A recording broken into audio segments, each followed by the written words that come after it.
PdCl এর ছায়ের প্রতিবাদে রাস্তা অবরোধ এলাকাবাসীর। জঙ্গিপুর পৌরসভার 20 নম্বর ওয়ার্ডের আইলের ওপর এলাকায় প্রতিনিয়ত পিডিসিএল এর ছায়ের লরি অসাবধানতাবশত নিয়ে যাওয়ার প্রতিবাদে পথ অবরোধ করল এলাকাবাসী।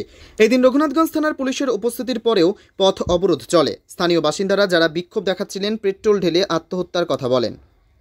জঙ্গিপুর থেকে তরিকুল শেখের রিপোর্ট, জঙ্গিপুর টিভি। না, কখনোই না। এটা তো কিছু করার নাই। এটা তো দিদির সরকার চলছে, এখন দিদির সরকার চলছে, যে যা ইচ্ছে তাই করছে। আপনিও তো ধুলোর মধ্যে দাঁড়িয়ে আছেন। হ্যাঁ, বাধ্য, কিচ্ছু করার নাই। বেশি কিছু বলতে প্রশাসন ধরবে, প্রশাসন টুটি চিপে ধরবে, কিচ্ছু করার নাই। এখন দিদির রাজ্য চলছে, এখন সিদ্ধান্ত কেন সিদ্ধান্ত হবে না? কারণ ছাই অসুস্থ হয়ে যাচ্ছে।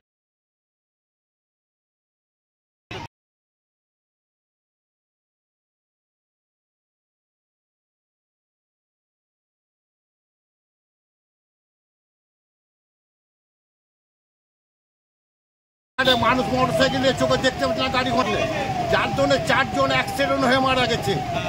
এই লরি, এই ছায়ের গাড়ি এই রোডে চলার জন্যে।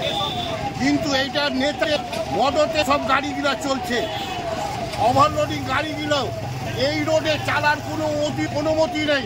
এসপির কাছে, বিডিওর কাছে, আইসির কাছে, সমস্তর কাছে আমরা জেনেছি ওভারলোডিং গাড়ি এই রুটে চালার কোনো অনুমতি নেই।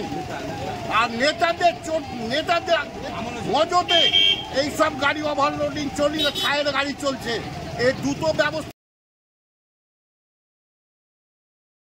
খবরে পড়েছে। এই রাস্তায় গাড়ি, ছায়ের গাড়ি, ওভারলোডিং গাড়ি চালানোর জামের জন্য ওরা নিজের চোখে দেখতে না পেয়ে গাড়ির সঙ্গে অ্যাক্সিডেন্ট হয়ে মারা গেছে।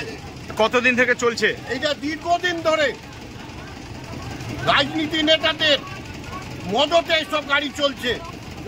আমার নাম মোহাম্মদ হোসেন মিয়া, ডাক নাম হচ্ছে কবি।